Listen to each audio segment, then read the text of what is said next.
राधे राधे। आप सबको सुनाने जा रहे हैं चुटकुला सा नाच गीत।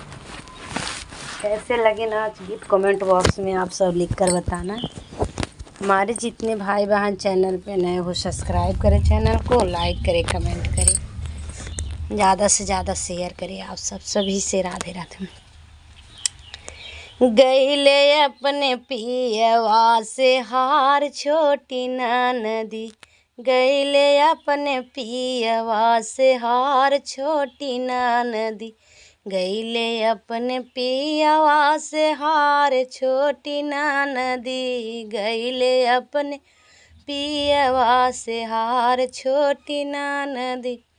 खाई के मांगयो तो पूड़ी औ पनीरिया, यार पूड़ी औ पनीरिया, ऊपरा से चटनी सलाद छोटी नदी, ऊपरा से चटनी सलाद छोटी नदी, गईले अपने पियवा से हार छोटी नदी। पिए के मांग पिया ठंडा ठंडा पानिया, यार ठंडा ठंडा पानिया, ऊपरा से नखड़ा हजार छोटी नदी, ऊपरा से नखड़ा हजार छोटी नदी, गईले अपने पिया जी से हार छोटी नदी, गईले अपने पिया जी से हार छोटी नदी।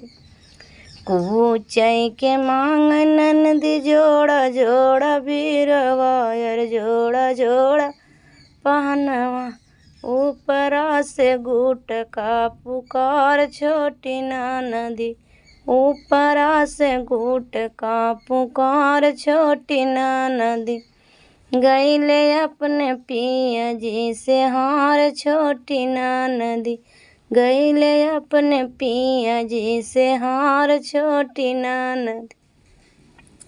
सोई के मांग पिया लाली पलंग, अरे लाली पलंगिया, ऊपरा से सावती हमार छोटी नदी, ऊपरा से सावती ने हमार छोटी नदी, गईले अपने पिया जी से हार छोटी नदी, गईले अपने पिया जी से हार छोटी नदी।